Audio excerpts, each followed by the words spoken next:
Welcome to the Deucecast Extra.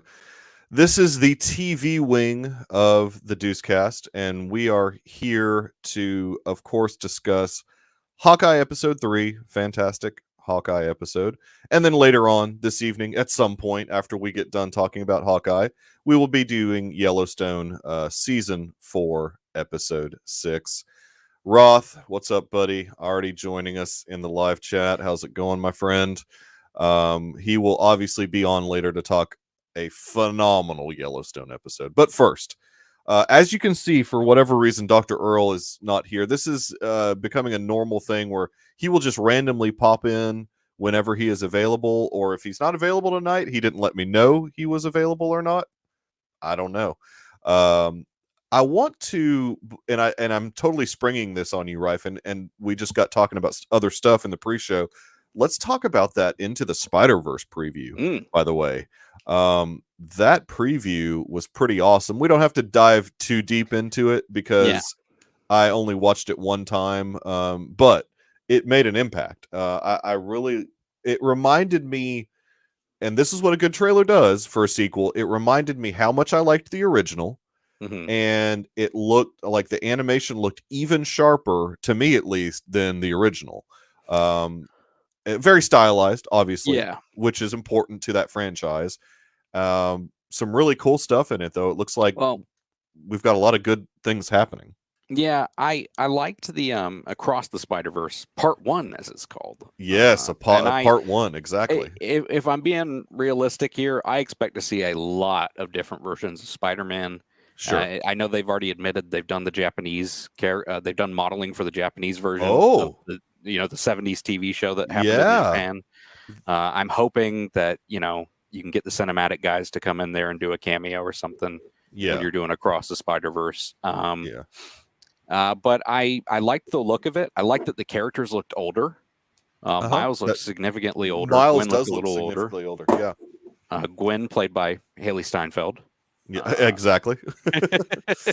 I think it's going to be a fun but really different movie because the first movie took place on Earth, and this seems to be jumping between a bunch of different Earths. It's really going forward with the multiverse concept, and obviously Miguel O'Hara, played by Oscar Isaac, is going to be a big deal in this movie. And for some reason, they're doing that trope of the heroes fighting the heroes. Obviously, they're not going to be fighting the whole movie. That's a trope that Earl loves, when the heroes fight the heroes. Or no, Earl loves the trope of the bad guy is the anti-hero. That's the trope Earl loves. That's my favorite trope. That's your favorite trope. Yeah.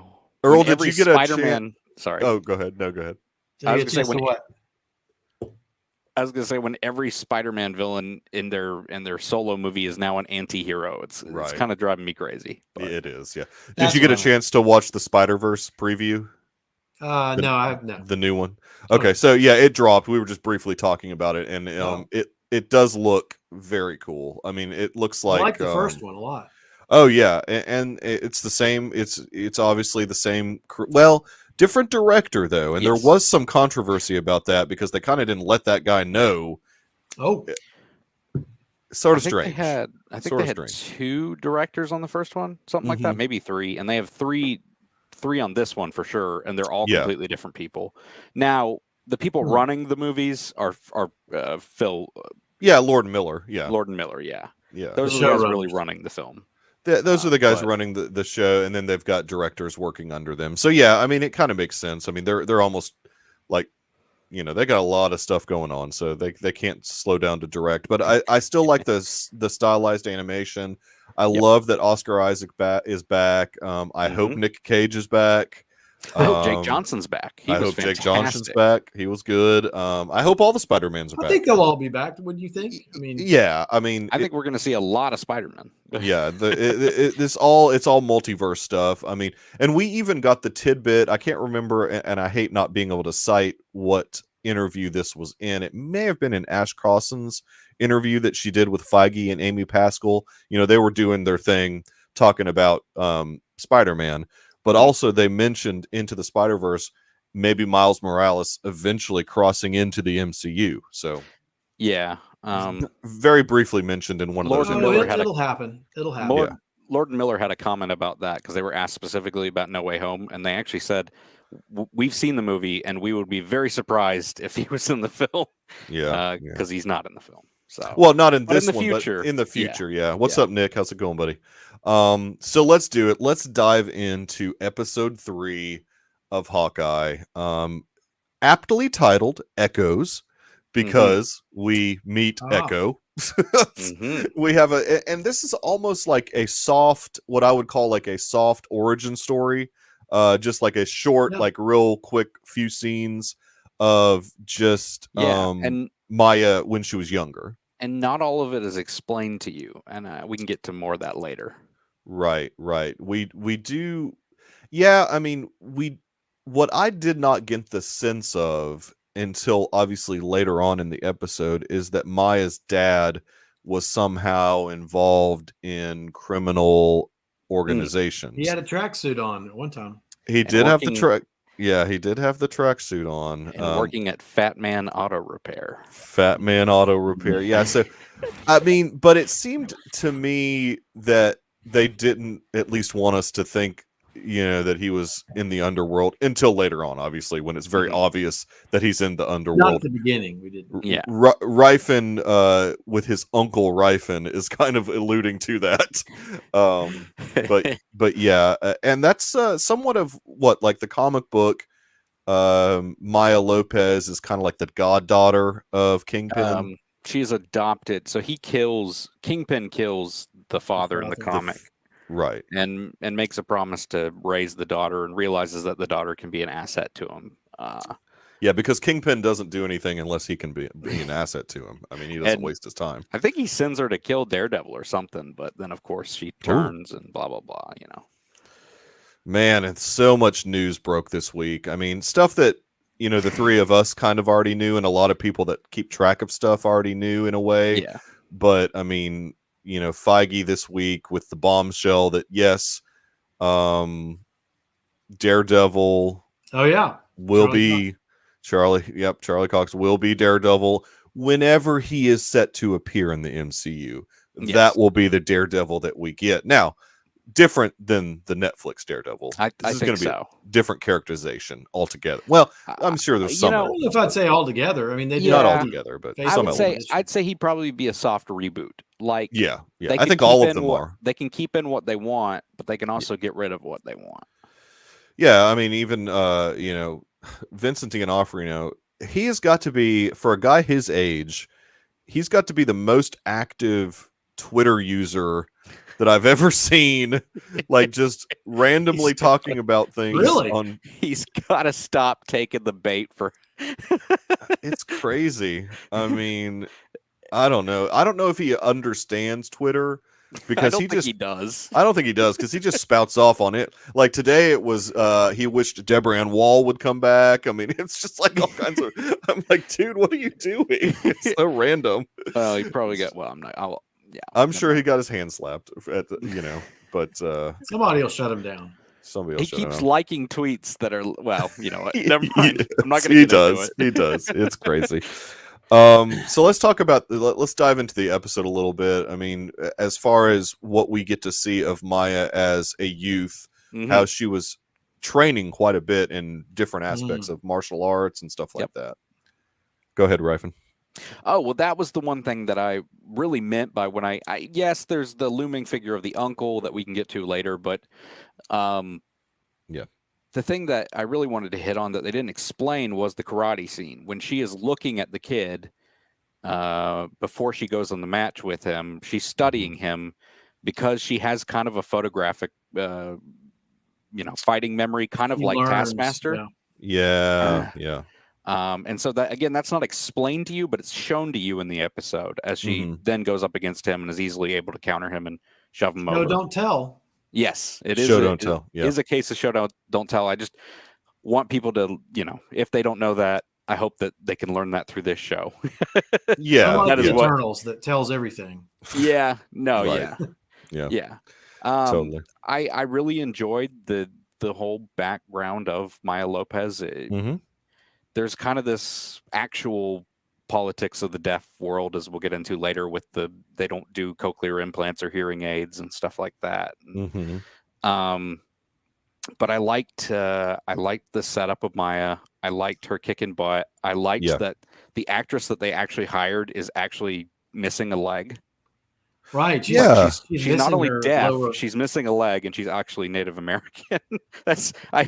How they pulled that off. I don't know. How they found it's very similar to what that character in Gotham, or not Gotham, Teen Titans, or just Titans, who is Aliqua Cox is her name. Yeah, in a wheelchair. Cox, Aliqua Cox, and she, I'm very ready for it. Now, I did see, and look, I obviously don't know anything about American Sign Language, but I saw some people tweeting out that maybe they're not using it accurately or whatever, and I'm like, I would say she definitely is.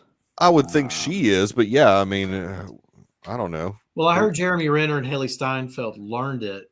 Yeah, but very shorthand. Yeah, right. Basic to try to communicate with her. Right, and I don't see any problem with that. I think people just love to complain about stuff, and they picked that for whatever reason, which I think is stupid. Even Frothy learned it to play Kaz. Yeah, I do like Frothy. I'm starting to like that character. I think that's a unique character because we saw a side of him that I didn't expect to see, because the comic book character that he's portraying is a pretty violent guy. In this particular episode, episode, he wanted to hold back a little bit. He was very restrained. He was restrained a little bit, and so that was interesting.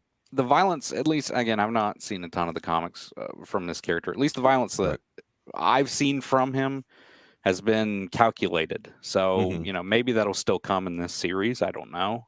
Yeah, maybe he takes a back seat to other characters that we'll see in the future. I don't know. Yeah, and now that's not to say that there wasn't some surprisingly violent stuff in this particular episode. I mean, I was actually kind of surprised. I was kind of surprised with the. That's straight out of the Fraction run, by the way. I was reading the Fraction run. I was like, "Holy cow! They're just shooting the crap out of people." Yeah, and you're at least with in the Fraction run, I watched them shoot into eye sockets. So well, a little bit different. They won't go that far. Yeah, they know where to draw the line for the PG-13 rating.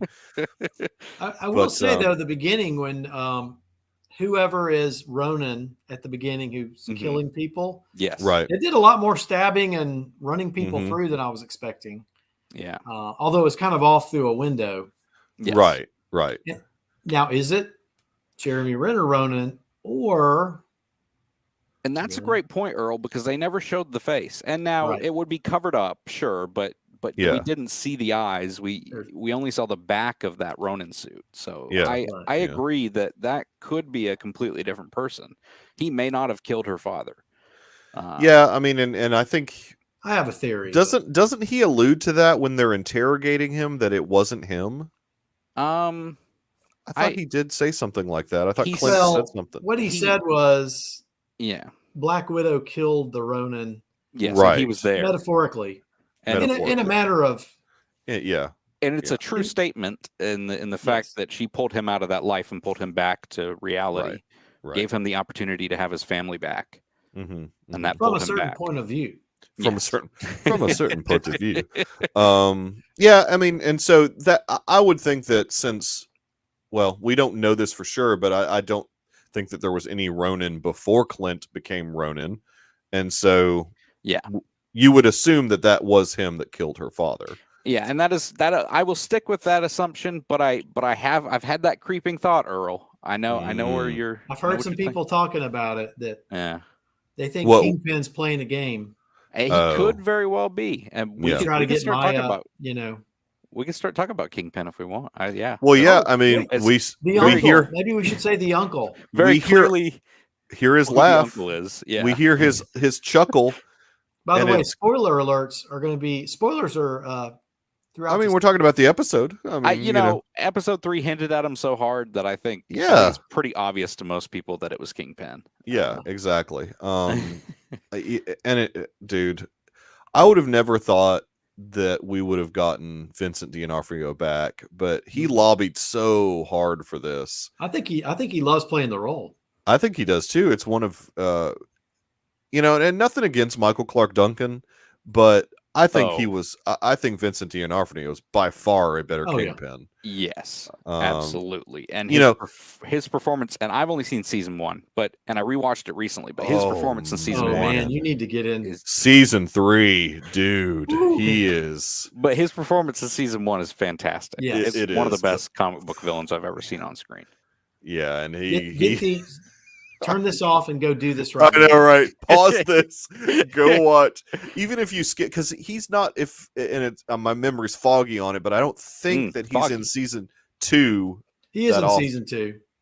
I thought he was in prison most of season 2. Well, there's brief. Spoiler alert. Sorry. Well, I mean, he goes to prison at the end of season 1. So yeah. So no. He has. Remember. Daredevil, Matt Murdock goes to talk to him. Yeah, there's some good stuff and he's trying to get some information. Right. It's very Hannibal Lecter type things that are going on. Yeah, it's kind of more Hannibal Lecter-ish. Yeah, and then in season 3 he makes his triumphant return, and it is. I like that we're just talking about Daredevil at this point. Well, look, I mean, hey guys, I'm sorry, Daredevil. I'm sorry, but Netflix Daredevil spoilers. Yeah, dude, and we could get Daredevil, we could get Matt Murdock in this too. I mean, I don't think he's in this show.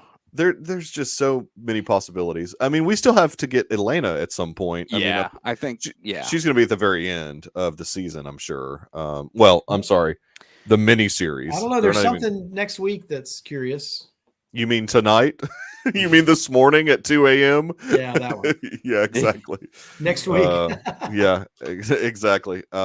Dude, yes, so much to this. And yes, that is the only reason they're coming back. If that show sucked, right, MCU would reboot those characters in it. Right. Oh, totally.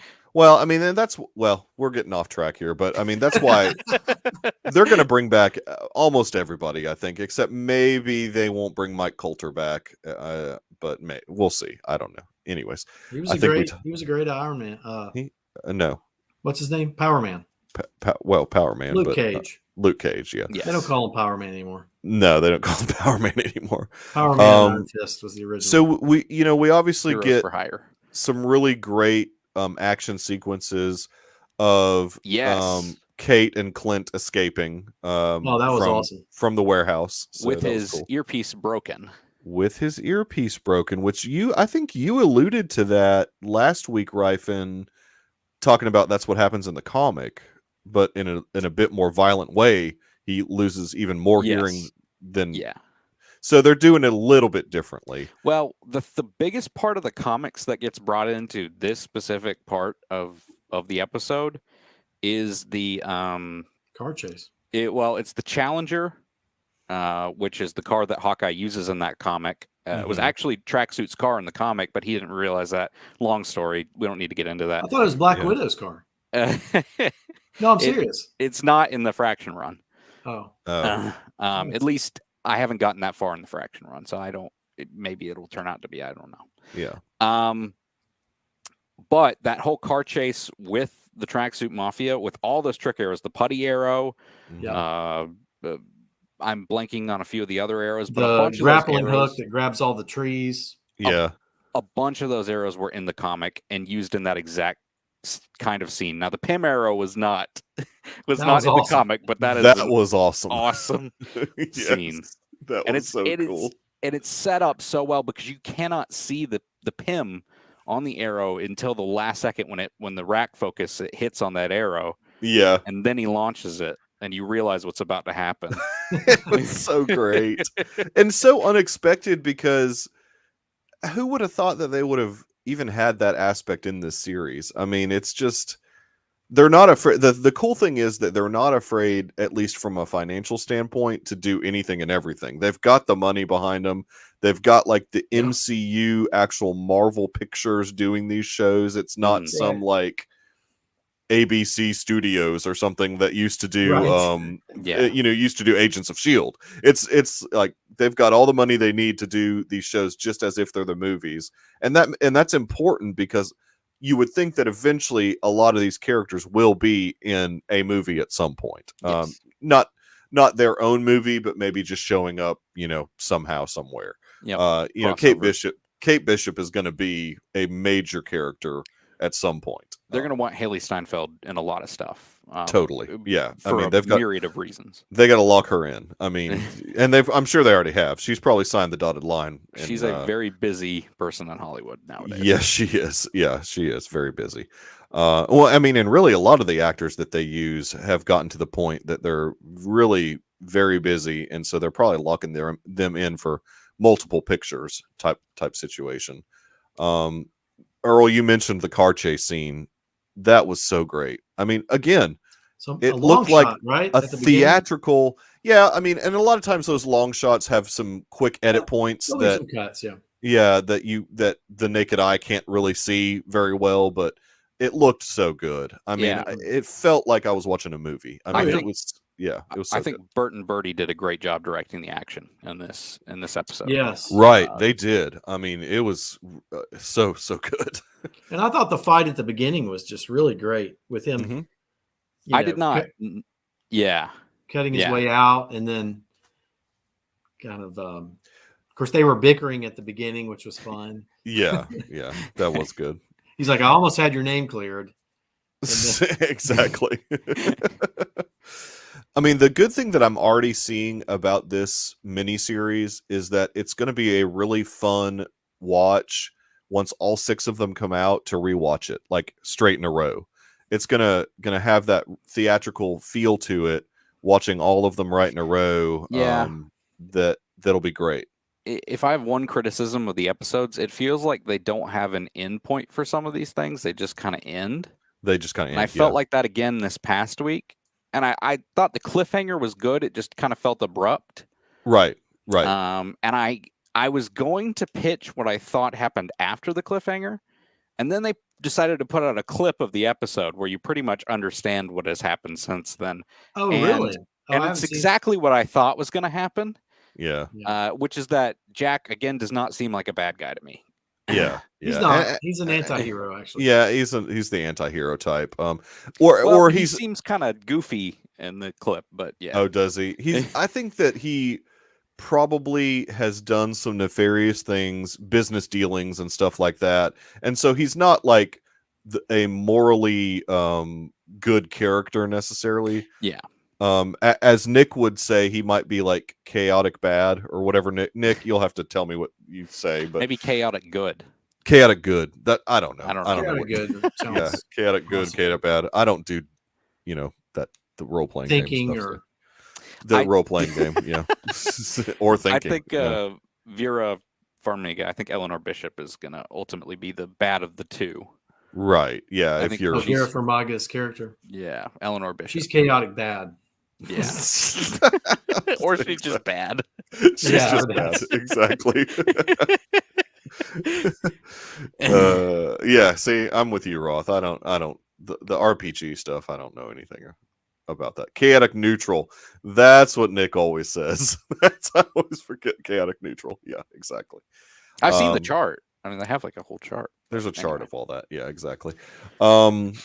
So I think the reason that these episodes feel so abrupt is because you're enjoying everything that happens so much that when it like cuts like that, you're just like, whoa, wait, I wanted more in this episode. And it's just one of those things where that's a good thing and a bad thing. I mean, And Nick is right. This is the best episode of Hawkeye we've had in this season so far. We've only had 3, so but the combination, it really feels like it's hitting its stride. The combination of action, the humor, the really sad moments, and Clint starting to crack his shell now. As you've seen, if you watch the clip that's on YouTube, he's still not fully cracked, but he's starting to come around to Kate a little bit. Right. Well, I mean, where he's like not able to hear and he's having to communicate to his son. Yeah. That was really well shot and thought out. Yeah. Well, and you have to imagine that Clint is at a point right now, especially where he doesn't want to let anybody else in because he's afraid that if he lets somebody else in, they get hurt. Then all those emotions come back again, like the same thing that happened with Natasha. He had let her in. She they were best dies. friends. They were best friends, and he's afraid to do that with Kate because if she gets hurt, then he's emotionally attached to that more than he can handle. Again, and it's on him. Yeah, she's a daughter figure to him, especially in the comics. So I have a feeling that's what she's going to be in the MCU as well. It feels like that dynamic. You kind of feel it developing. Slowly but surely there is that type of relationship developing. And I mean, I think the grand plan obviously is to have her kind of take the whole Hawkeye type of role with the Avengers if they ever get to that point, which I'm sure they eventually will. They've got to do something. Young Avengers. He's not so young, but well, I mean. The young Avengers, they don't have to be like teenagers. They can be in their 20s or whatever. 20s, and in fact, I think the majority of the characters that we might have in the quote unquote young Avengers are probably a little bit older than maybe they were in the comics. But I mean the stuff with him trying to speak with his kid was really good. That was really, that touched emotionally. Him not feeling like a role model. When he tells Kate that he's not a role model. But clearly he is to a lot of people. He just doesn't realize it. Well, he just feels the guilt of Ronin and losing Black Widow. Absolutely, that's all hitting him. Well, and it's tough, obviously, in a real world situation to equate like what the Avengers would be from like a heroic standpoint. If we had like heroes like that in real life, that would be insane. I mean, and so I can't imagine, like, from his standpoint, he has no superpowers. No. And so he's like, no, he's a military guy, basically. Yeah. He's like, no, I don't feel like, a hero. I don't feel like the guy that you should look up to, basically. He's like, I was just doing my job this whole time. Well, and also his job, I think he mentions, was to be in the background. Right. Yeah, exactly. He does mention that. Yeah, that's right, Nick. He is the Charles Barkley of the Avengers. He's not a role model. Exactly. But yeah, I mean, and kind of same with Natasha a little bit. I mean, she doesn't obviously she feels like she was probably just doing her job. I mean, it's not really superpowers that you can do. But the trick arrows, she definitely felt the redemption towards the end, I will say. Well, yeah. The trick arrows do at least lead to some super type things. I mean, if he's using PIM arrows, so he's got the ability to use some of that stuff. So I mean, my question is, does damage control come up and pick up that arrow? I mean, who comes and because he didn't shoot another arrow to turn it back. It was just, we got to go. Well, I mean, and that's one interesting aspect of this show is we don't know the status of S.H.I.E.L.D. right now, really, very, very much, and which we may soon. And we may soon, with Captain. Right? We may soon. So, like, to your point, like, who is cleaning up some of these messes that Clint is leaving behind? I mean, I did love when she shot that one arrow, and it was just like the USB one.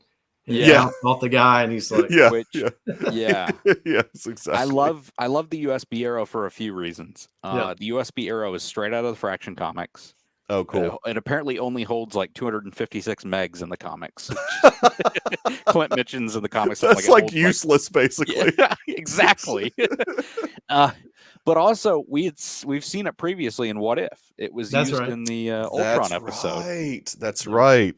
To put Zola in an Ultron bot. So yeah, obviously more than 256 megabytes. That one, that particular arrow, was a little bit more than that, but yeah, I mean, the thing that this show is doing, and any good show will do, is it makes you excited about the next episode. And I mean, just not only the thing at the very end with Jack and the sword or whatever, but also Kingpin's or Uncle's sleeve. I mean, come on, and the chuckle. I mean, I had a friend sent me a text that said, I haven't watched all of Law and Order SVU to not recognize that chuckle. That's right. He is. Yep, exactly. I mean, hey, didn't we name Pizza Dog? Pizza Dog? Yeah. Yeah. So he's not going to be called Lucky in this. Well, I we don't don't know think. that. We don't know. Yeah, maybe he will. There might be a chance they change the name. Yeah, because I think that he's going to have to earn that moniker. So perhaps something happens later. And he's very lucky. He earns the And moniker maybe the Lucky. end of the show, he's like about to get run over again or something. Again, and she said, "You're a lucky dog," and she's like, "Oh, lucky." Right, Yeah. exactly. I'm trying to think of anything else that happened in the episode. Oh, plenty happened. Go ahead. Well, don't put me on the spot. I didn't write notes. I think it does feel abrupt too, is because most like live action TV shows are an hour, right? And animated shows are 30 minutes. So I don't know. It just seems like you're just getting going with it, and bam, it's over, and you're like, oh well. Yeah. Well, we get to the apartment, and it kind of feels like, okay, we got maybe like 10 more minutes, and it's really, I mean, it's like she gets up there, she gets locked out. He goes to check out that creek, which his hearing aid's clearly working fine now. Right. Yeah. It just got fixed. Yeah. And then boom, sword in his face. His sword. I'm sure that'll be fun. And Jack appears. I don't love the Ronin sword. I'll be honest. I'm not a fan of the retractable sword. Yeah. It'd be cool if it was a rapier like the real swordsman had. So. But, well, he's got plenty of swords around the house. So he does. Oh, and there's going to be some sword. Yeah, they're going to be like going to the walls, and it's going to be exciting. I think the beginning of next week is going to be exciting. I hope so. Or this week. This week. Tomorrow. Tomorrow. So tonight's episode will be fantastic. Tomorrow at 2 in the morning. I keep trying to say I'm going to stay awake for him, and I can't ever make it. So I just I got a mini paper to write, so maybe I can write that and stay up and write that. I'm working on a presentation myself. I'm just hoping to see Vincent D'Onofrio tonight. That's all I'm going to say. Will they hold? I don't know if you're going to get it this episode. I'm still thinking. Yeah, I'm thinking like maybe a credit scene or something. Just maybe he's going to be in the Echo show. Yes. Sure. Well, yeah, I think that he'll be in Echo, but I think someone else will be in Echo as well. But that's all I'm going to say. Oh my goodness! Oh my goodness!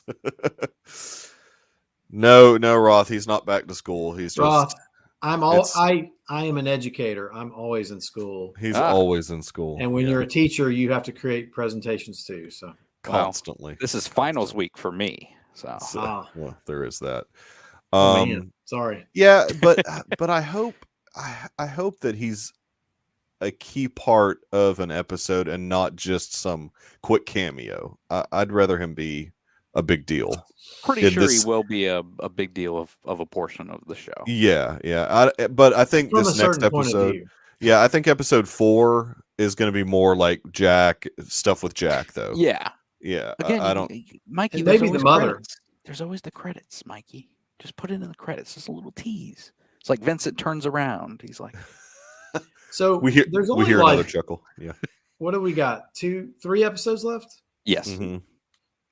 So do y'all feel like that they're not going to answer all the questions? Are they going to have another season? No, this is supposedly a one-off.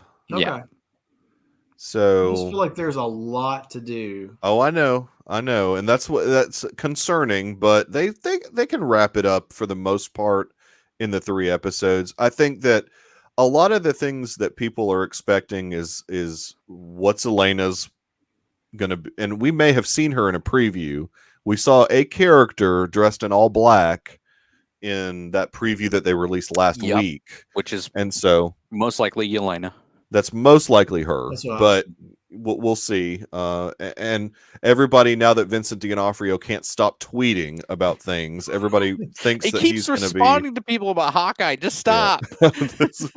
Yeah. I think Roth might be right that character all in black was Katniss Everdeen. I think that's probably accurate. That's a good call on that. They brought Jennifer Lawrence in. It's Oh, really Mystique in disguise. But Mystique. Oh, that would be terrible, dude. Jennifer Lawrence's Mystique was. It would. I love how much less and less makeup she had on every movie. Right. Exactly. Because exactly. They didn't want. It's like, I'm a star. Get this off my face. Yep.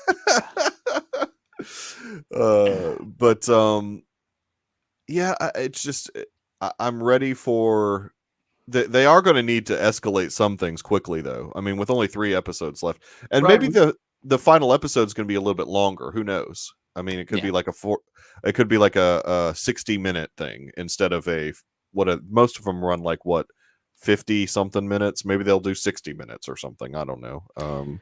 So far, the show's been like I think 47, 49, and 42 now. So right. Yeah, so so this maybe one was shorter, wasn't it? Yeah, it was the shortest. It was. I said 30 minutes, but you're right.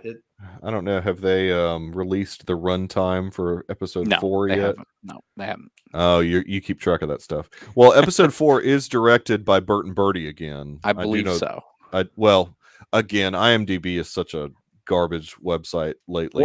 One of the writers of the show teased that this episode has something big in it, so that's why I said I hope that it's Vincent, but we'll see. I wish we knew the title of it. It's probably it might be probably. Well, I mean, look, if you're looking at IMDb, it says Elena's in every episode. So I mean, because IMDb's hot garbage. You just haven't been looking close enough. You don't rely on IMDb for accurate information. No, exactly. It also says that, that's another thing that I wanted to mention. I love that actor who was Maya's father. He is awesome. He's from Westworld. Yeah, he was in Westworld, and he was in that show on Hulu. I can't remember the Reservation name of the show. Dogs. Yeah, he was in Reservation Dogs as the cop. That was really funny, and it's an actor I expect to see in Yellowstone at some point. I mean, because the guy is so awesome. He will show up at some point. I mean, he does. Jacob's right. he's talking about. Buddy looks like. Oh yeah, he's talking That's about. Frothy. Yeah, Frothy. Yeah, you respect the Frothy. Dollar store kid Harrington. He kind of does look like a discount.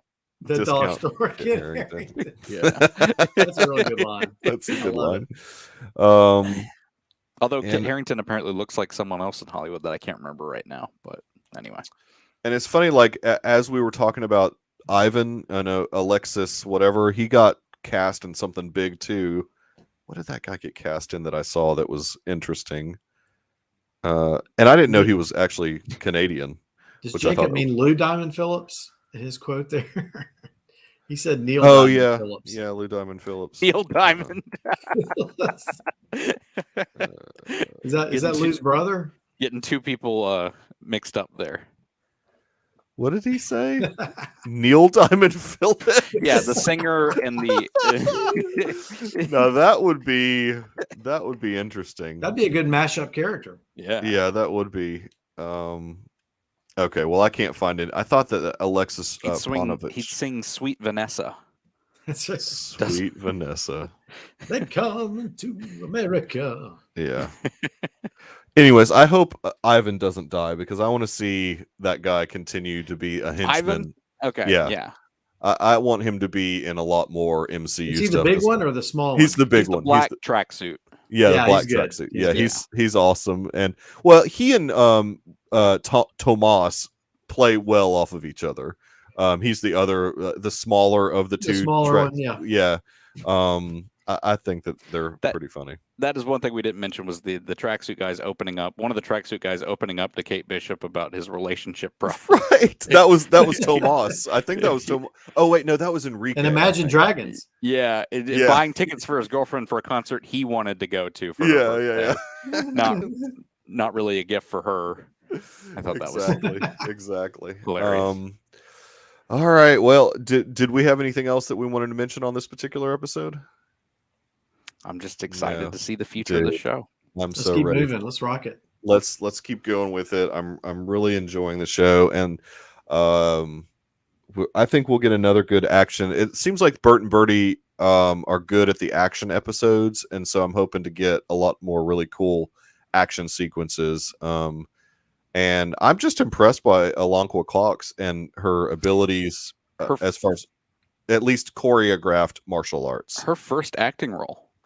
Is it really? Yeah. That's crazy. Yeah, as far as I'm aware. Yeah. She's really good. It's really difficult, and it's interesting that we've had two kind of quick series that have portrayed, and we're getting this a lot, that we're getting portrayed people with hearing disabilities a lot this year, because Coda was the same way, and it's difficult for an audience to become really engaged in that. But I think that this show has done a good job. I like they switch between, sometimes they'll do where in this case Kazi was like translating for someone, so you would hear him say what she's saying. Sometimes they would do subtitles, and I think they did that well, because you don't want to do too many subtitles on a show like this where you've got a lot of different ages of people watching who aren't. What are they going to do with Echo though, if they feel like they need to do subtitles they're going to have for all this ASL? They're gonna pair her with somebody that can do like Kazi did, and was like, oh, here's what she said, or like, in some unique way. They've definitely hired some other deaf people for her show. I mean, like, from what I understand, the casting for her show has hired other deaf people. So there may be scenes where they're just signing back and forth. I'm fine with it, but there's a fine line there where you might lose some people. If you guys don't start learning ASL, you guys are. We've all got to learn ASL. That's all there is to it. You had Sound of Metal last year in the awards discussion. Right, yeah. And I think there was another show, I can't remember, that I watched recently that there was some ASL stuff in it also. But we mentioned Coda, but I thought there was a series also, but I can't remember off the top of my head now. Well, cool. Well, Hawkeye episode 3 was awesome. Looking forward to Hawkeye episode 4. Ryfin, where can the people find you on the interwebs? You can find me on Twitter at SUPASH3. You can find me on Letterboxd at GRyfin. You can find me on the Deucecast Discord. Yes. And also, not I guess one final comment for this episode: the young girl who played Echo looked just like the other actress. Yes, she's her cousin. Is it really? Oh, in real life? Well, she's some relative, like she's a okay, cousin's daughter or something like that. Huh. Oh, okay. So like in relation to. Okay. I did not realize that. I was going to say that's one of the best young child castings I've ever seen. I scooped you, Garrison. You did. Yeah, the scoop.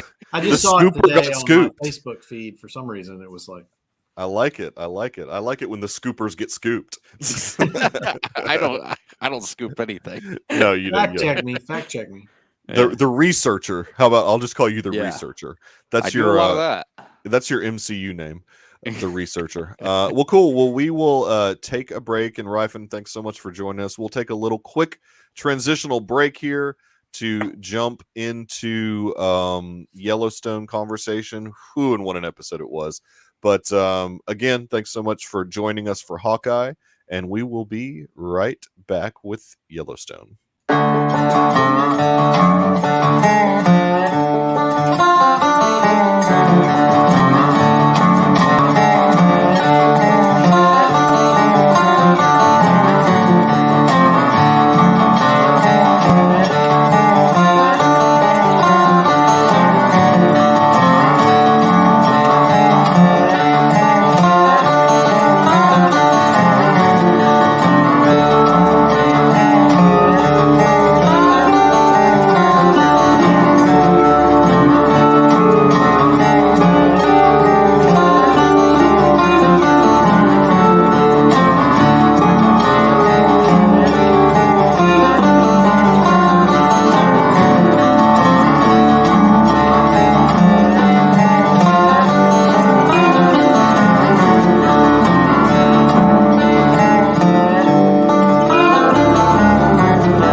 Welcome back to the Deucecast Extra. Swap up. If you missed the first half, we were talking about Hawkeye, and it was awesome. But we are here now to talk about. Here we go. Look at that. Look at that. One of, in my opinion, got to be top 5 episodes of Yellowstone ever. Oh man! I mean, holy cow! Wow. Welcome to the Deucecast Extra. How's it been going, buddy? Pretty good. I gotta say, off the bat, the first thing I like about this show is doing this show because it helped me out on a dating app. Oh, The new popular thing to do is to say, I'll be your Beth Dutton if you'll be my Rip, or some iteration of that that girls put in it. Which, off the bat, very scary thing to say. Scarier. Wow. That's a scarier thing to put in there than like call her daddy. Like it's a scary thing to say. But the girl that I was talking to on there was very upset with this episode. She hated it. What? Yep, because they got rid of Teeter. Swipe left or right or whatever. Teeter, yeah. Well, we don't know that for sure yet. That's right. That's what I told her. I said, away. well, just wait. We thought Jimmy was gone forever. Oh my gosh, Jimmy, dude. I'm like, Wait. save some of this stuff for the series itself. Why do we need Jimmy in every episode? No, I like Jimmy. It's fine. So I said, look, she might be going down to the 6666 show, or That's true. Who knows? And then I also informed her that Taylor Sheridan actually bought that ranch based off of your knowledge. Thank you, Mikey. Yeah. She has not yet responded to that comment, so maybe that was a little bit too much for her. She's done. She's done, dude. Are you on a Yellowstone dating app? What is this? Yellowstone It's app? the area that I'm in. Everybody's into this show up here. Dude. Oh, yeah, I can see that. The Great Plains. Is it a rancher? Is it like a rodeo dating app? Like barrel riders and covers? It's just a normal one. No, it's good stuff. It's good stuff. I like that. Barrel riders are girls, aren't they? Ranchersonly.com. That's good stuff. Ranchersonly.com. So yeah, I mean, gosh, this episode had so much packed into it. I mean, where we were talking about Hawkeye feeling like it goes so quickly, this episode had so much. Like, I was fatigued. It was like a movie. Yeah. Yeah. I was emotionally scarred after this episode. There was so much in it. It was intense. Oh my goodness. I mean, it was very intense. I mean, because right away we get Jamie and Garrett. Dude, that whole scene right there, like Jamie was ready to pull the trigger. He was about to blow his. Well, I think he was going to hold him until the police came, but was his reason? No, I don't know, dude. You think he was going to go shoot him? Oh, I think his intention was to just murder the guy. I think he was going to take him out of the house, so his brand new house that he just bought didn't have a blood stain in the floor. Yeah, I mean, I think he was at that point. He was just so ticked off at the whole situation. I think Jamie was ready to take Garrett out, but man, Garrett, just like the grifter that I think he is, I'm still not convinced it's his biological father. I'm fully on your side, but I've moved fully over to I don't think. I agree with you. It's starting to feel. Yeah, exactly. I mean, although, God, Will Patton, dude, that scene. He's such a good actor. Dude, I mean, he started. Do you really think this guy would like totally throw out all this stuff? I mean, the stuff he was saying, there's no right or wrong. It's all just. I mean, in such good writing. That's how evil people talk. That is how evil people talk. Is. It's just, yeah, exactly. He's I just don't pure feel like evil. A DA would say, "Wait a minute, this guy's trying to manipulate." I mean, I know Jamie. They make Jamie seem kind of stupid sometimes. Which, well, no. Here's what you have to think about Jamie. Like, he's no, I think he's like book smart, but I think that from just a street smart aspect of things, that's not Jamie. I think Jamie's just. I think he's so emotionally scarred by everything that's gone on around him, and the fact that he freaking gets threatened all the time by Beth that he's going to get murdered. That I think that he's just like emotionally scarred, and so it's hard for him to. I mean, just how easy it was for Garrett to talk him down. I mean, speaking the guy of that first scene with Piper Paraboo or whatever, yes. The breakfast. I'm like, what in the world? She's like the best line ever. I hope you get ass cancer. Yeah, I was like, what? That's hardcore, man. That's it is a little bit too much. It just doesn't. It's just so out there, and not for Beth. No, I guess not. That's her MO, I just don't believe they're real. I mean, maybe I've just not been around enough scarred women or something. Dude, she's physically and emotionally scarred. She's got all the scars. You can see the scars, and she is a vindictive woman. I mean, oh man, poor John. I mean, she told John to go find somebody. She did. John. Yeah, he's just no. Mhm. Now she's probably not happy about as she calls her a hippie. She kind of calls Summer a hippie. During that whole situation, because she's like, "Is that GMO free?" And I don't know. I don't know any of those terms because I did like the breakfast scene. That was all very amusing. Go cut some wheat before it's sprouted. Right. Yes, exactly. There's your wheatgrass. And that chef not even like knowing what she was talking about. Gluten? The chef looking at her like there's a possibility that guy is the actual chef for the show and has no acting experience. I would love that. I would love that. No, I have a feeling that he is the chef. He's actually the caterer for the show. Now, I wouldn't believe that he actually wouldn't know what gluten was or wasn't, but Nick's I agree. The cook played that scene amazingly. I like how he brought like a little glass of something, just like. Oh yeah, he had a shake ready to go. Like that's the only thing he knew how to make that had everything, not excluded that she could eat or whatever. But I mean that whole Beth has no shame whatsoever. I mean she's a man. She's brutal. But that is not the first time that we saw knife play in this episode. There was another in the bunkhouse. Whoa. I mean, Lloyd with that knife was pretty hardcore.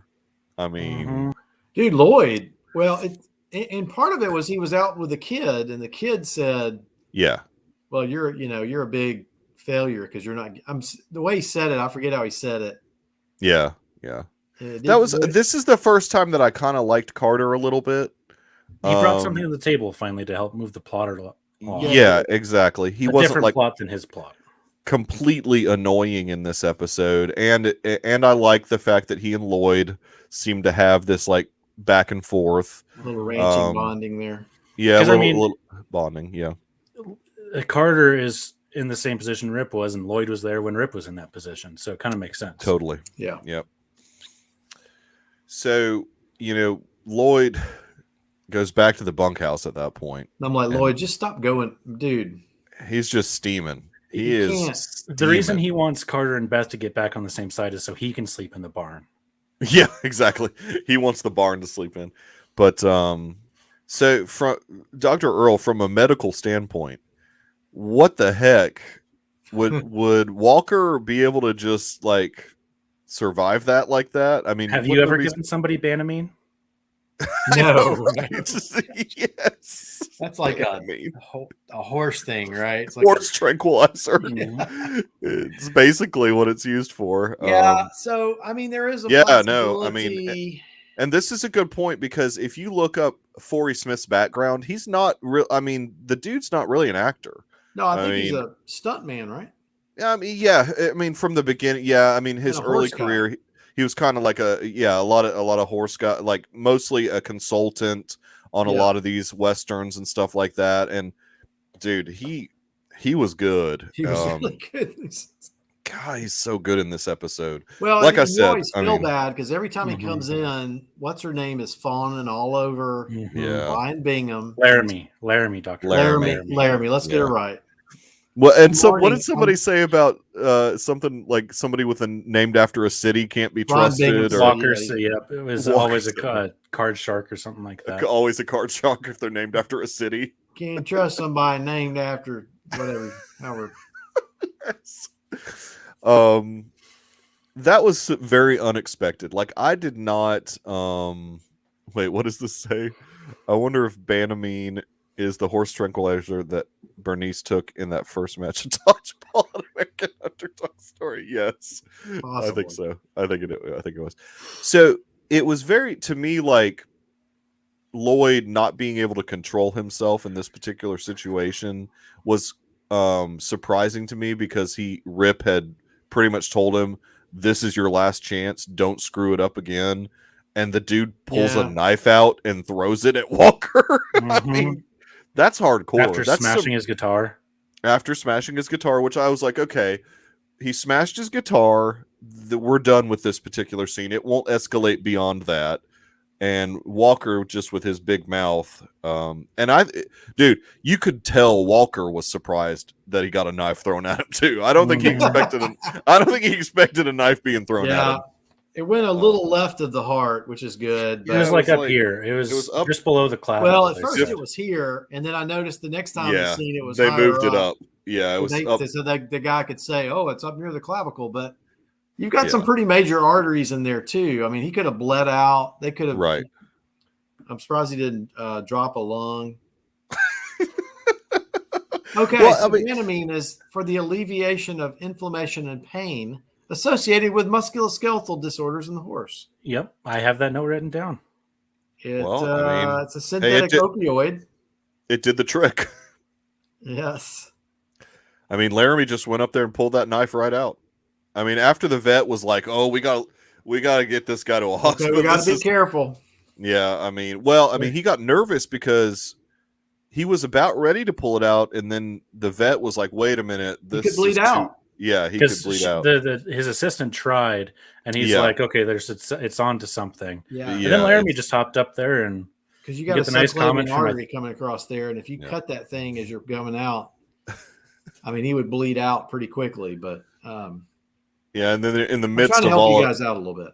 In the midst of all of that, Mia just up and walks out. I mean, she's like done. Good for Mia. She's headed for Texas. She's headed for Texas. Get me out of this place. It's interesting. You know, it seems like a lot of these characters are going to end up on that 4/6's show, in some way, shape, or form.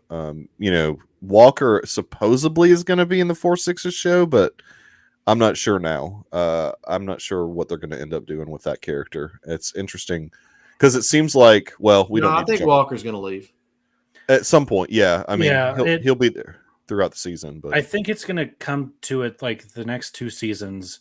We're going to get to a point where there's so much happening in the story, and that it's all coming to a head. I think, especially eventually, the rainwater stuff is going to. I've got a note about that when we talk about that. But I think there's going to be a certain point in the story where we're not focusing on the bunkhouse anymore when this thing starts to wrap up. So they're trying to get rid of some people, is my guess, and let them go down. Yeah, they've got to. I mean, they've got to pare these characters down a little bit. I mean, it's unfortunate that. I mean, and John was like, "Look, get rid of all the women. I mean, we're done with having women in the bunkhouse." And that's obviously smart, actually. Well, it's obviously causing some problems, and poor Teeter kind of gets roped into it. Speaking of what's the women, up, Melissa? Hey, Melissa. Hey, Melissa, how's it going? Good to see you. But yeah, I mean, Teeter kind of gets roped into all of that. Mia had already left. Laramie, I figured she'd be the one to go of all. I figured she'd be the only one to go, and even Rip tried to stick up for Teeter, and it didn't work. I mean, you know, unfortunately, she got sent packing. She might have talked to John, though. Huh? Teeter's barely a girl. She's good at her job. She's good at her job, and she doesn't do the drama stuff, and she can cook with all the stuff that people don't eat on a cow. Exactly. I don't know why you would not want to keep Teeter around, but John doesn't want any more drama. He's afraid there's going to be drama. She's not one of those barrel riders. That's what's the difference between racer. They ride horses. They don't ride. Yeah, they're barrel racers. Oh, sorry, barrel riders from The Hobbit. That's what Smaug called a barrel rider. Oh yeah. There was so much going in this episode. I had completely forgot about the rainwater stuff. So what exactly went down with all of that? I totally have forgotten. So Jamie, they called Jamie out there. Okay. Oh, that's right. That's right. Horse not kidnapping, but horse, whatever you call it, thieving. No, they called Casey out there, didn't they? Yes. What did I say? You said Jamie. They called Casey. Oh, they called Casey. Yeah, they're completely different characters. Don't look like each other. Right. Somebody had clipped those. Yeah. But I think what they're really kind of doing is setting this up for the end game, getting Casey in a position where he's going to start working with the native tribe a lot more. And in the end, I think it's going to be Rainwater versus Dutton. And Casey is going to be kind of the fulcrum point where whatever side he chooses is the way it's going to go. Do you still think Beth is on John's side? There's part of me that thinks Beth is going to try to convince her dad that, look. Oh, no. I think she is. I think Okay. ultimately she is. I mean, she towards the end of this episode, obviously, she told Jamie that her intention is just to mess everything up, like to be a complete disruptor in everything. So, I mean, but I think to the benefit of the Dutton family, though. I don't think she's against the Duttons. Rustling, yes. Thank you, Melissa. Horse rustling. What is that about? What's horse That's rustling? stealing horses. Stealing horses. Oh, rustling. My bad. Which apparently they did with 4-wheelers, right? Didn't they come out on dirt bikes? Dirt bikes, I mean. Dirt bikes. Dirt bikes. Oh, okay. I believe, I could be wrong on this, but I'm about 90% sure the penalty for cattle wrestling is hanging in Wyoming. Still? Sweet. Really? Mm-hmm. I'm pretty sure. Well, we don't know about Montana. No, we don't. We don't know about Montana, but if they took them to Wyoming, they could try them in Wyoming. Oh, that is the Wild West out there still. I love it. I don't think it's ever happened in a long time, but I believe that is still in the law. Probably not. It's probably not something that... Man, Wyoming. That's hardcore. Tell me if there is a hanging. No, okay, Melissa. Yeah, I mean, I think that he, in his soul, doesn't want to be against the Duttons, but Garrett's gotten to him so hard that he's gonna start listening to everything Garrett says. That I still think in the end he's gonna fall for it. When it comes down to it, he's gonna make the choice of the Duttons. Yeah, and I think what they need, and I think what they need to do is they really need to make him. They need to show him having to make that choice in a certain moment, not like this particular moment. You would think, okay, he's choosing the Duttons, he's going to kill Garrett. Well, Garrett manipulates him again, and he's able to talk him down from that. So it's going to come to a more violent end, I think, where you're going to have Casey in the same room with Garrett and Jamie, and Garrett's going to pull a gun. Jamie's going to have to make a choice. Exactly. It's going to be, it's going to be, let's see what Melissa say. Agree. I think personally he isn't, but yeah, he's being, totally manipulated because Garrett's this dude's just a grifter. He is not the biological father. I don't believe it. I still don't believe it. Hey, what's the deal with Casey and this girl that wasn't Monica? Right. Remember, she was at the show. She used to be on the show. She was in the bunkhouse, and then she just kind of randomly disappeared one night. And she's like, "This ain't for me." I think it was season. The one that used to be in the bunkhouse, that season 2 or something. Season 2, yeah. I think it was season 2. She was a bit of a disruptor in the bunkhouse because she did Rip boot her. No, she just left. She got kind of like Mia. She just kind of like got fed up with the whole vibe and left. But yeah, I'm afraid that they're just, any show like this is going to create drama like that. So, we'll see what happens with that. The note I have down is Monica stinks. First woman Casey sees for a long time. That's not a barrel racer, Teeter, or his sister. Yes. She's immediately mad about. Immediately jealous, immediately mad. Yeah. I don't like Monica's a bad character. What? No. We love Monica. Stinks. I don't like her. Well, just send her my way. Yeah, that's not fair at all to Jamie. To Casey. To Casey for her to be that way. It's easy to do. I know it is easy to do. You gotta, and I've even got a huge freaking poster board with all the names on it, and I still did it. I did like Tate calling her one hot tamale, though. That was that was good. That's the first time I've liked Tate. That's the first time ever I've liked Tate. That was a funny line. That was well delivered, funny line from that kid. So good for him. Yeah, I mean, we'll see. They've obviously shown this whole thing of Casey and Monica that they're settling into this new house on what I would suppose is Native American land. So they're like in the reservation. So yeah, I mean, that's what's really frustrating about that whole scene with Casey and that girl. They had just like bought this house together. Like they had this really nice moment. And one girl shows up, and Monica's like, "Hey, who's that? What's up with this? Who's that?" I'm like, "Come on, good grief!" The dude left his whatever. He's being nice to her. I know, whatever. While we're on the house stuff, I am hoping that them hopefully calling the dog is an homage to my favorite Western of all time, the movie that I was named after, Big Jake. Oh, that's a great movie. That's a great movie. So I watched that for the first time this year. Really? That's the dog's name in that. Dog.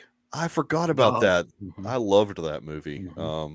See, look, I'm glad we're getting a woman's perspective here. Even Melissa's not happy with Monica, so I like it. I like this. Glad we're getting some female perspective here. So Rip and Beth are having a nice little Rip comes out almost guns a-blazing. Oh man, he's like, who's pulling up to my place? Yeah, he's ready, and you know, he kind of gets cowboy shit. But exactly, he gets blindsided by this whole situation because in his mind, he thought he set Lloyd straight. He was like, "Gonna set Lloyd straight," and Lloyd, unfortunately not. And so this is an aspect of the ranch that I was not expecting, is when John's like, you know what you have to do, you got to put him in the pen and let him go at it. Let him fight it out. And who's ever left standing, you have to finish that person. I'm like, good grief, that is hardcore. That is not Nick, accurate Nick. Wet blanket. That's true. Native language. That's very funny. That's good stuff, Nick. But yeah, I mean, how do you like that? Like, not only that whole thing, I was like, oh my goodness. Not only do you let these two guys fight to not necessarily the death, but fight until they can't go any longer, and then you tell your boy Rip, you got to finish the guy off that's left standing. That's pretty hardcore. But John tried. This is true. John did step in, put the gloves on. He was like, I'll go finish him. And Rip's like, they would hate it. You know, the politics of the ranch. Don't do it. Everybody will hate you. They'll hate you, sir. They'll hate you, sir. So, dude. And I know we're kind of like jumping ahead to that whole thing, but good grief, Cole Hauser. I was just like, that broke me. That particular scene with him like telling Lloyd he loved him. Then he beat the crap out of him, broke his finger. So he said it was for his own good. Broke his finger, broke it, maybe more. His hand. It's like broke his hand. Stepped right on his hand. He just like stepped right on his hand. And then it shows Rip going back to the side. And that's the first time like I've really seen Rip affected by something that he had to do for John. I mean, that's just, he did not like having to do that. And that whole scene was so hardcore. I mean, golly. I think it worked though. I'll say this though, because Lloyd helped Walker up at the end. He did. Nick, you know 100% that I was ready for Kevin Costner to throw down. I mean John Dutton, but Kevin Costner. I wanted to see some Kevin Costner punching the crap out of somebody, even if it was a guy that was about to be on his deathbed anyways. But let me just say this as a medical practitioner. Yes, sir. If this guy's just been stabbed in his arm up under his collarbone, he ain't going to be going out there. They did have the blood. They had the specific blood. He's not going to be able to get back out there and swing that left arm. Like, hey, I'll say this. Kicks in, so I'll say this: Ryan Bingham looked like he could legit fight for a little skinny dude. Little scrapper. He looked like he had some moves. He's like a little chihuahua out there. I was impressed because I just expected Lloyd just to go out there and just destroy Walker, because Walker just always seemed like he'd been to prison. Well, yeah, he just seemed like more I'm a lover, not a fighter type of guy. Yeah, that's true. I'm a musician. I'm here to play. Yeah, I was kind of surprised. I was like, okay, Walker can throw down a little bit and very injured. What is this? You know, all medical maladies are solved. Maybe this was 2 months later. They let him heal up. Maybe they waited. No. It wasn't 2 months later. No, they had to get this resolved quickly. So for the most part, you see a moment though where Lloyd helps Walker up. So maybe the fences are now mended. I don't know. I mean, it seems the like girls are gone. I think the girls are gone. Yeah, and so that's going to help a lot. That's what leads me to believe Walker's going to get bored with the whole being around there. Like I think he really only stayed because Laramie was there. Which I mean, you don't know. that's a pretty good reason to stay. But I think he's bound for Texas for whatever reason, other than they gave us a little bit of foreshadowing where he said if there was any place in the world he would want to be, it would be Texas. So, they kind of gave us a little bit of that. He's still kicking himself for leaving that place. Still kicking himself for leaving that place. He said that. But don't forget, we got to see Jimmy try to eat breakfast. Mm-hmm. Got a nice half piece of bacon down. Jimmy's there was a lot of eating in that episode. Jimmy eating was a big theme of that first couple minutes of the episode. Jimmy's not a very smart person. He could have taken all of the bacon and put it in his hand and ate it out the door. He could have taken the bacon and the egg and put it in the biscuit. And I mean, what the heck? Come on, Jimmy, get your act together. Math does bad things to a brain. Yeah, yes, it does. And I don't understand why he was so hungry for dinner when he had a pretty nice looking lunch, just a little sandwich wrapped up. I mean, he's working hard. I guess man. He's been working hard. He's been working hard with a broken back. Yeah, you could see him limping in. I thought, oh man, he's starting to look like a cowboy the way he's walking. I will say, Lloyd has the cowboy walk. When he was walking out of the barn, it was completely bow-legged. It was wonderful. Wasn't he? He's a legit cowboy. Yeah, he was totally bow-legged. That was awesome. But yeah, Jimmy, I was a little bit touched by the scene with him trying to learn how to rope the cow, or that was okay. It was good. I like Jimmy's character all right, but I hope that they're not asking this guy to carry that show. There needs to be Jefferson White as an actor needs to have some big names around him to help carry that show. Like Josh Brolin's daughter.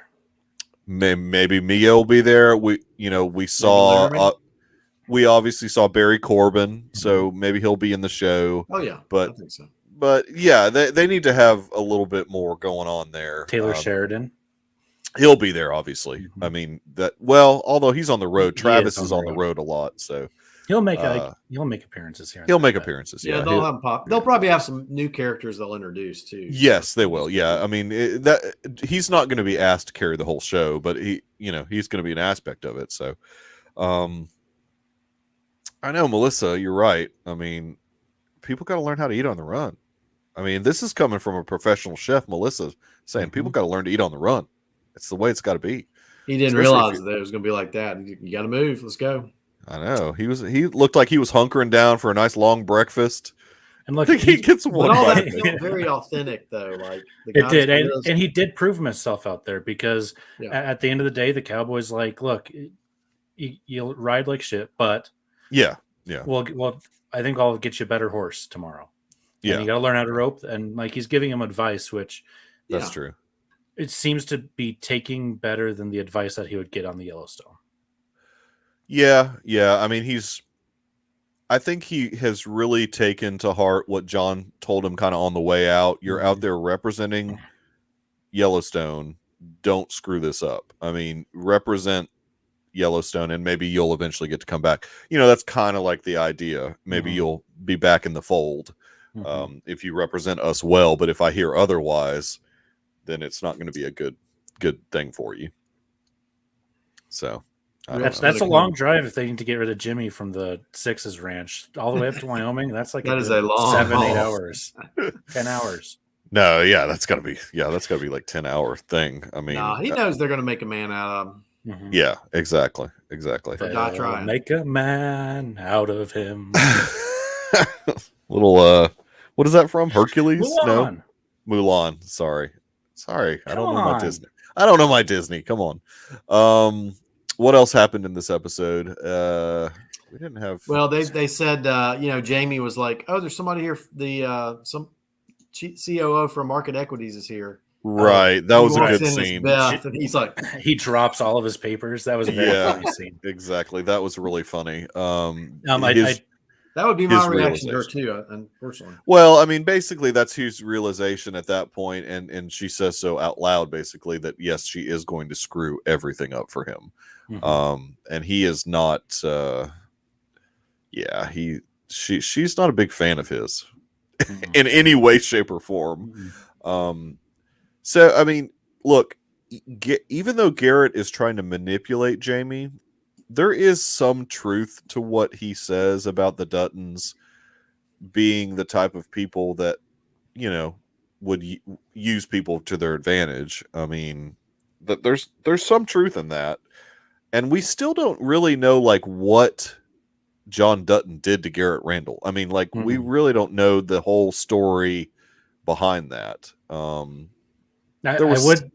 would be interested to see that flashback with the young Kevin Costner lookalike guy. Josh Lucas. Josh Lucas. Yeah, he's a good actor. I like Josh Lucas. Wonder who they'd get to play young. Will Patton. Who would be a good young Will Patton? I don't know. He's got such a unique look. He does have a unique look, but I'm ready to see some Kevin Costner and Will Patton scenes. I mean, those guys I think are buddies. They've been in a couple movies together. They were in The Postman, I think, together for sure. Right. So No Way Out. They were in No Way Out. Oh, was he in No Way Out also? I forgot Will Patton was in that. Okay. Oh, interesting. So yeah, those guys are buddies. So they'll be. I'm ready for a big time scene with those two guys in it together. Because I can picture that being a pretty good scene. There wasn't really much else. Am I missing anything? I did like the last scene with Hippie Gal, where they're getting the cow back on the right side of the fence, and she's like, "Well, if there were any fences, he wouldn't be on the wrong side of it." God.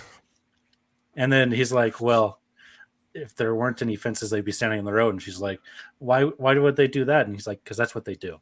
I like that scene, but then like not just the funny parts of it, but the whole. She's like, "I don't understand you at all anymore." Like, you guys are caring for this one little animal. You've got a whole bunch over there. They just don't get it. And it was very funny for her, somebody from probably California, to be like, "Oh, well, if you didn't have a fence here, it wouldn't be a problem." Like, "Oh, if you didn't have roads everywhere out there and millions of people, you guys could maybe have cows." Yeah, exactly. And I'm not really sold on that character. I mean, we'll see what happens with that particular character. That whole thing about I'm just going to walk back. I was thinking that was weird. It was weird. It was like they didn't know how to end that story scene for this episode. Yeah, they're like, well, we could have her just driving back, but we need Costner for the rest of this, so we'll just right. Bye. Yeah, I don't know. And I like that Rip was very like, "Well, yes, ma'am," and just he came over and helped. The opposite of Beth. The opposite of Beth. Yes, the complete opposite of Beth on many levels. We still get like this sense that Carter is not willing to apologize, I guess Lloyd told him maybe you need to apologize differently than you did, because Carter's like, "I apologize, I don't know what her problem is," and Lloyd's like, maybe you should apologize in a different way. So I think we'll get some. Well, what are you telling me about it for? Yeah, I know, but I mean, it's a little bit different situation. But that kid's don't bring dyad stuff into this, Nick. The dyad in the forest. Oh gosh! Well, I missed that this scene. We didn't even talk about that. Oh gosh, that's we didn't talk about Rip and Beth. Like she was saying, what was she saying? You want to marry me? We need to go away from here. Oh yeah. They're looking for a place that nothing's ever happened before. Yeah. And I think they were just saying about going out to some spot they liked somewhere, right? I think that. You think they were leaving? Wanting to leave? I think Beth would love to be able to leave and never have to think about any of this ever again, but she knows she has to stay. So, I mean, it's kind of that way with her as a character. I think anybody that knows that it's going to take a somewhat evil aspect of your life to have to do some of the things you got to do, she knows deep down that she wants out of it altogether. Like she wants away from the whole situation, but she can't just leave her dad. I mean, she can't just leave that situation. Her dad Rip's not leaving either. No, he's very loyal to John. Like I think he's more loyal to John than he is to Beth. Ooh, yeah, I could see Wow. that, and I hopefully Beth will never call him on that. That's because about that. I think that's going to be tested at some point. that's probably is going to be tested. Maybe not this season, but maybe we'll get that next season. But yeah, I mean, because it is going to end up being a me or him situation. You know, Beth saying me or my dad, me or the ranch, or it's more like me or the ranch, which is ultimately John Dutton is the ranch. Well, so yeah. This is my speculation. John's not going to understand like Beth's going to be doing something long form to protect the ranch, but John's not going to understand it. And Rip also is going to think Beth is trying to attack the ranch with what she's doing with market equities. That's my suspicion at some point during the next couple of seasons. Yeah. We've only got not a rip, but a riff between John. There's only 2 episodes left? Is there only 2 episodes this season? Is it 8 or 9? 2 more episodes, I believe. That's crazy. I think. Let's go back to IMDb here. That means 30 minutes of Jimmy riding a horse around a. Yeah, IMDb is still saying 1 episode on the 12th and 1 episode on the 9th, and then 1883 starts on the 19th. Crazy.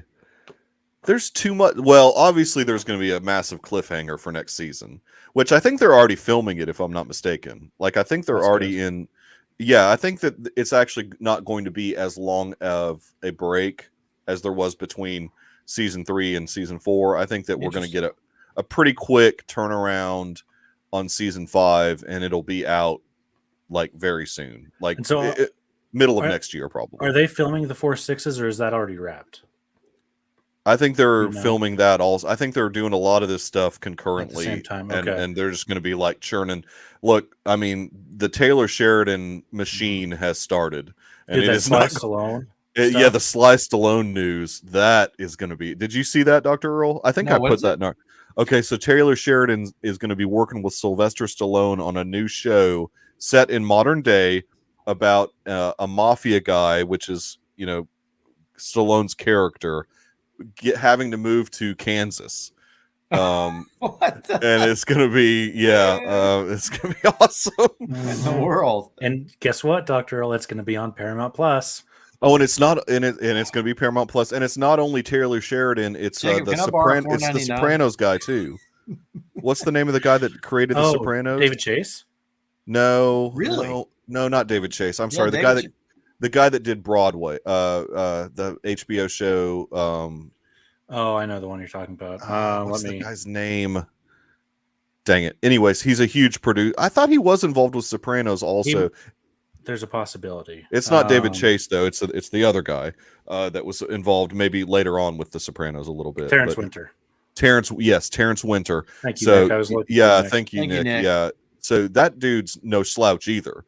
I mean, you get Terrence Winter and Taylor Sheridan together working with Sylvester Stallone. I mean, come on. That's pretty hardcore. That's pretty hardcore. Anyways, as I was saying, this Taylor Sheridan machine is, because we're going to get 1883, which they randomly just announced another Graham Greene is going to be on 1883. That was like a late casting announcement. So I guess either that show's already wrapped or maybe Graham Greene's IMDb is saying Billy Bob Thornton. Did we know that? Oh yeah, we knew that. He's in the previews. Oh, yeah, man. he's in every episode. I kept thinking, I was like, that guy looks like Billy Bob Thornton. Yeah, I didn't even recognize him. That cast is stacked. That 1883 cast is really stacked. I mean, and 1883 looks to be 10 episodes as well. Wow. Well, I mean, this was only 8 episodes. Yes, that's right. But I think the previous seasons of Yellowstone were 10. Yeah, I think COVID messed up a lot of stuff. Taylor Sheridan have time to write? I don't understand. Well, when you're that good, all he does is ride horses and ranch and write. That's right. And write. It's like constantly working and churning out these shows. Mayor of Kingstown's not that bad either. I mean, it's different. It's okay. It's not. I need to watch it. It's on my list. I've got it. It's pretty raw. It's pretty raw. So if I'm doing my math right, 1883 should end on February 20th. Yeah, and I wouldn't be surprised. I don't know where they're at with the 6s, but if that started at the beginning of that next month, so March. Yeah, And I then- can see that. And And then, then the Yellowstone season 5. Season 5, yeah, because I think that they're going to need to bring that show out pretty quick. If we're only getting 8 episodes this season, and there's going to be so many different threads that they have to tie up with 'Cause next season. In the past, it's been summer releases for Yellowstone, right? Yeah, and so they could do like a May release, maybe May or like June. right after 4/6 ends. They could throw if it's gonna be 10 episodes. I think it would work out. Taylor Sheridan's trying to be like the MCU. It's constant, man. You gotta watch it all. You can't just He's trying to be as prolific as the Deuce Cast. I know, right? It's hard. Constant. It is. I mean, it's hard. Not to. I would like to personally invite Taylor Sheridan to come on this show whenever he'd like. I would love. Not to overstep my bounds, but hey, no. Taylor, you got an open invitation. If Taylor Sheridan wants to come on this show, he can have as much time as he would like on this show. I don't know if Or the kid who plays Tate. Melissa got on to you for yawning, Earl. It's too early. Oh, trust me, I'm not. Oh god. Earl. I'll hit the songs in this episode real quick. Oh yeah, do the songs. Yeah. I would also like to start. Oh yeah. I'm going to start banging the drum for this every single week. We need a Chris Ledoux song in an episode of Yellowstone. Oh, I like We Chris need Ledoux. We Yeah. need it. Didn't he used to be a professional writer? Chris Sal Bronk, Ledoux? Yep. Yeah. Okay. Yep. Is he Wyoming born and bred? No, he was born in Texas. His dad was in the Air Force and moved up to Cheyenne and kind of grew up in Cheyenne. And then for most of his adult life, he had a ranch up in KC, which probably isn't too far away from, just a few hours away from where they drop dead people. So that's true. The hills. But anyways, the songs on this episode: West Texas in My Eyes by the Panhandlers. I added that song to my Spotify. Bottle in My Hand by Gethin Jenkins. I That was don't a know good that one.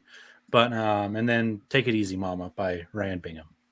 There you go. Ryan That was a real yeah. song. So Take It Easy, Mama. His career's about to blow up, isn't it? Oh, it's all right. Did it? Well, he was already pretty well established, like on the indie scene, anyways. Like Ryan Bingham was. Yeah. I mean, didn't he win an Oscar for writing some of the stuff on Crazy Heart? yes, I thought Yes. he did. Yeah. he did. He's never going to be a mainstream country guy because No. he sings real country music, and they Oh, mainstream country guys don't Oh, I don't mean blow up. I do think that anymore. I'm As in the acting. movie well, industry. maybe. Okay. yeah, maybe. I mean, it'd be interesting to see what more he does. But yeah, I think we'll see him in 4/6s too, though. I mean, but anyways, all right. I think we're gonna wrap it up then. Fantastic episode. One of my top 5 episodes of the show. I mean, Yellowstone, Insane. so good. Dr. Earl, we know you're off the grid. I think my internet's jacked up all of a sudden, by the way. So if we go to Wyoming, we get a pin. Me and Jacob can just go slug it out, and then Michael, you just come in at the end. You get to take whoever's left standing. Yeah. Is that how we're going to play this thing? Yeah, I'm Yeah. down. Yeah, I'd rather that's just see good. Devil's Tower. I don't want to do all that. If you guys can hear me, See the prairie dogs. Roth, where can people find you on the internet if you guys can even hear me? Yes, we can. You look like you are in witness protection, like Sylvester Stallone is going to be here in a few months. But we can still hear you. The visuals is just what's lagging. You can find me on. I have the Good Day for a Movie podcast. We are now technically on YouTube. We've only got like 4 episodes up there, and it's just like little audiogram full episodes, but video may be coming soon, not for each individual podcast, but maybe we'll go live for a review here and there. Available on all podcasting platforms. Let's see. Our next movies are, one of them is an Irish movie. It is, let's see. Belfast? 7 Psychopaths. Oh, that's good. That's Okay. McDonough, isn't it? Yep. The director. Yep. Yeah, that's a good movie. That's a good. He movie. directed the second movie we reviewed that I can't remember the name of it now, but Well, not there important. was. The Old Guard. yeah. The Guard. Hey, look up Cavalry. Cavalry is fantastic. Okay. And then the week after that, we actually, because we're going to record 2 episodes, we're doing the Bill Murray, Scarlett Johansson one. What the heck is the name of it? On the Rocks. Oh no. Nope. You're talking about Lost in Translation. Lost in Translation. Yes. Excellent. Yes, I like that movie a lot, but Tate has not seen it. So Melissa, dude, Melissa is Thank the you. best. Melissa is the best, by the way. She is. Thank you She so much. absolutely is. Melissa. Thank you. Yes, our last episode was on Belfast, my favorite movie of the year, just beating out Dune by 1 point. I'm on Twitter at Roth from Wyoming and Instagram at Roth from Wyoming. Wow. And the Deucecast Extra. Roth. All right, Discord. Yeah, And the Deucecast Extra, too. Deucecast Extra. He's all over the place. I mean, am I allowed to tease that I'm going to be on your show? Yes, absolutely. Okay, I didn't know if I was allowed to. You didn't mention it. Yes, So I forgot. we're going to be talking about one of my favorite Christmas movies ever, Gremlins. I don't know when it's releasing. I know when I'm recording it, but it's releasing sometime before Christmas. Gremlins released in the 80s. No, the episode, Dr. Earl. See what I did there? I see what you did. I think you are going to be the 27th, so just right after Christmas. I think after we're going to Christmas. use it as our Christmas, because people are still watching Christmas movies. I watched like 7 Christmas movies after Christmas last year. So yeah, that's I think okay. I might have it's too. the season. Yeah. 'Tis the season 12 to days be of merry. Christmas. So yeah, it's not. Look, it's not, Melissa. It's not the first time I've been. This is the second time. So hopefully, Michael nor will it gets be the around last. to mini podcasts. I do get around. You're right, Dr. Earl. Because mini podcasts. Which award show got canceled this year? Golden Globes. Yes, unlike the Golden Globes, the Oscars are not canceled, and we will gladly have you back for that when that time comes. Oh yeah. I'd love, dude. You know I love to talk about the Oscars, so I will. That's where I was on last time. So, anyways, all right. Well, everybody in the chat, Melissa, Nick, Roth was in there earlier. Garrison even stopped by in the chat. Thank you guys so much for hanging out. What'd you say? No. Oh, here he is. Nominate myself with this guy. That's a little CTI story there. Yeah. So anyways, I might just do that. I don't know who Sir John is. I don't either, but hello. So Jean, welcome. We are. What kingdom are thou from? Just a few hours away from it, hoping too, Sir John. Kingpin. We are hoping Kingpin will make an appearance on Yellowstone. A few short hours. We're hoping Kingpin in a few short hours. So, anyways, appreciate everybody watching live. If you happen to catch this later, throw a comment in there. I'll do my best to respond. Mash the bell. Please subscribe. Mash the subscribe button. We need some more. We need all those subscriptions. We need more subscribers on this thing. I mean, we're going to keep doing it regardless, but everybody have a great night, and we will be back next week for Hawkeye episode 4 and Yellowstone episode 7. Oh my gosh. Such good stuff. Have we really done 6 episodes? Yes. Yes. Exactly. Thanks, Sir John. That's good. That's good stuff right there. Anyways, everybody have a hot dog. I know, I do too. Everybody have a great evening.